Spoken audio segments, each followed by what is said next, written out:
తాకట్టులో ఉన్న బంగారాన్ని విడిపించి ఆ రోజు ఆన్లైన్ రేటుకే మేము కొంటాం. Sharma gold company.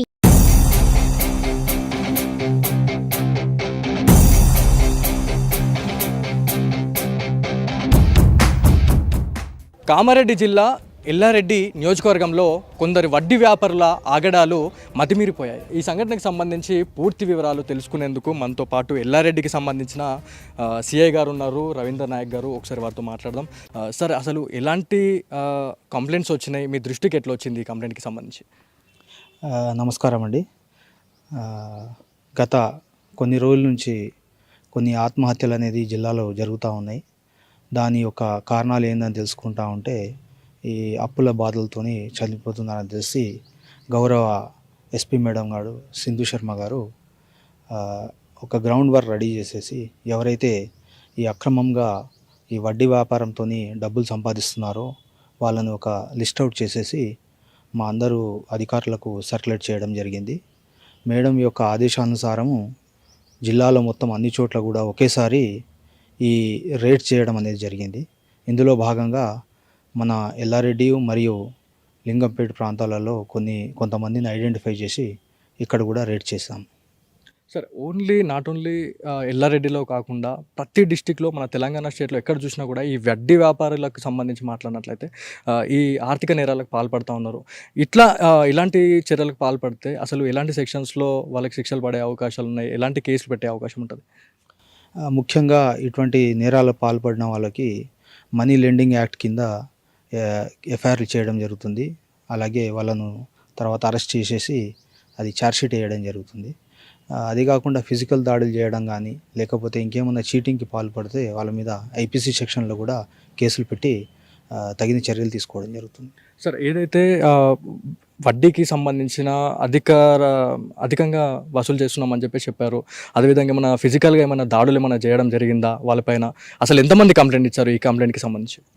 మనకు ఫిజికల్గా దాడులు అనేది దృష్టికి రాలేదండి. కాకపోతే మనకు తెలిసిందంటే ఎక్కువ మొత్తంలో వడ్డీకి ఇవ్వడం ఒకటి, అలాగే కొన్ని తనఖా పెట్టేసి ప్రాపర్టీ డాక్యుమెంట్స్ కానివ్వండి లేకపోతే బంగారం కానీ కొదువు పెట్టేసి వాళ్ళ దగ్గర ఎక్కువ మొత్తంలో వడ్డీలు తీసుకున్నారని చెప్పేసి కంప్లైంట్ అయితే మనకుంది, ఇన్ఫర్మేషన్ అయితే మనకుంది. అంటే ఎన్ని సంవత్సరాలుగా జరుగుతుంది ఈ తతంగం అంతా? అసలు బయటకు వచ్చి చెప్పేవాళ్ళు కొంతమంది అయితే, చెప్పని వాళ్ళు కూడా చాలామంది ఉండే అవకాశం ఉంటుంది. వాళ్ళకి సంబంధించి ఏం చెప్తారు?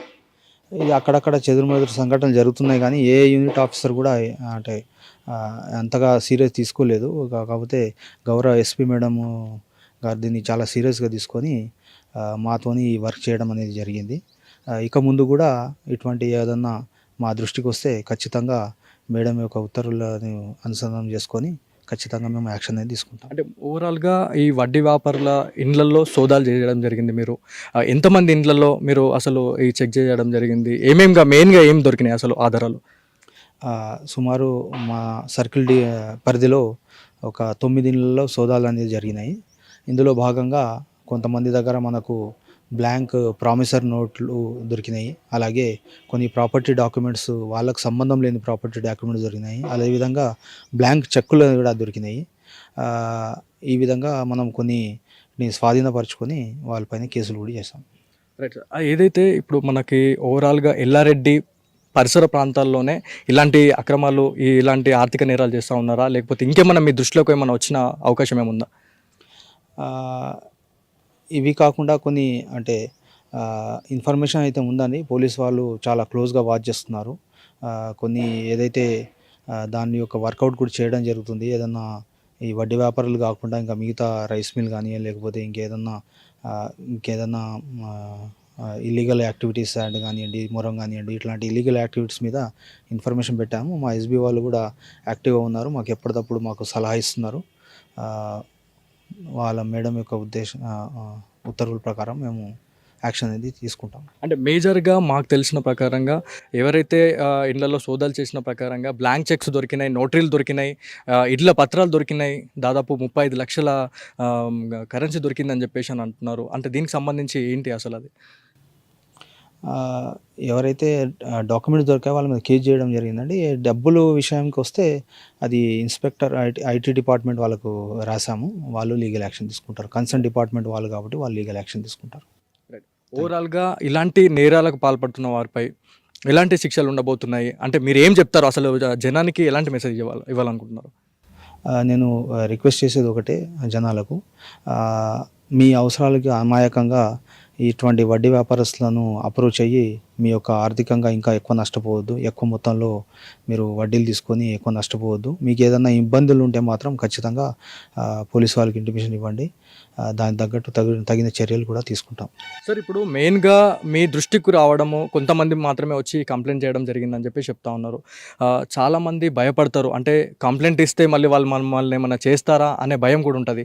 మీ పోలీస్ శాఖ నుంచి వాళ్ళకి ఎలాంటి ధైర్యం చెప్తారు? అసలు కంప్లైంట్ ఇవ్వడానికి వచ్చే వాళ్ళకి మీరు ఏం చెప్తారు? ఎవరైతే బాధితులు ఉన్నారో వాళ్ళకు పోలీస్ శాఖ ఖచ్చితంగా వాళ్ళకు సపోర్ట్గా ఉంటుందండి. వాళ్ళకి ఎటువంటి భయం పడాల్సిన అవసరం లేదు. మేము వాళ్ళకు సపోర్ట్గా ఉంటాము. ఖచ్చితంగా వాళ్ళకి న్యాయం జరిగేటట్టు చూస్తాం. ఇప్పుడు ఒక కేసు నమోదైంది ఒకరిపైన అని చెప్పేసి ప్రాథమికంగా తెలుస్తూ ఉంది. వారిపైన ఎలాంటి కేసు పెట్టడం జరిగింది? ఒక్కరు కాదండి, కేసు సుమారుగా 5 మంది మీద రిజిస్టర్ అయింది. ఒక్కరని కాదు. ఒకరి దగ్గర డబ్బులు దొరికినాయి. అది ఆ అకౌంటబిలిటీ అనేది లేదు కాబట్టి ఐటీ డిపార్ట్మెంట్ వాళ్ళు రాసాము. ఒక 5 కేసులు రిజిస్టర్ అయింది మన సర్కిల్ లిమిట్స్లో. రైట్. ఓవరాల్గా చూసుకున్నట్లయితే కామారెడ్డి జిల్లా ఎల్లారెడ్డి నియోజకవర్గంలో ఇప్పటికే వడ్డీ వ్యాపారస్తుల ఇళ్లపై సోదాలు నిర్వహించిన పోలీస్ అధికారులు వారి నుంచి నోటరీలు, ఇండ్ల పత్రాలు, దాదాపు 35 లక్షల నగదును కూడా సీజ్ చేసినట్లు సిఐ రవీందర్ నాయక్ అయితే చెప్పడం జరుగుతూ ఉంది. ఏదేమైనప్పటికీ ఇలాంటి ఆర్థిక నేరాలకు పాల్పడవద్దు అని చెప్పేసి పోలీస్ శాఖ తీవ్రంగా హెచ్చరిస్తూ ఉంది. ఇది ఇక్కడి తాజా పరిస్థితి. కెమెరా పర్సన్ నిఖిల్తో బాలు, సుమన్ టీవీ, ఎల్లారెడ్డి నుంచి.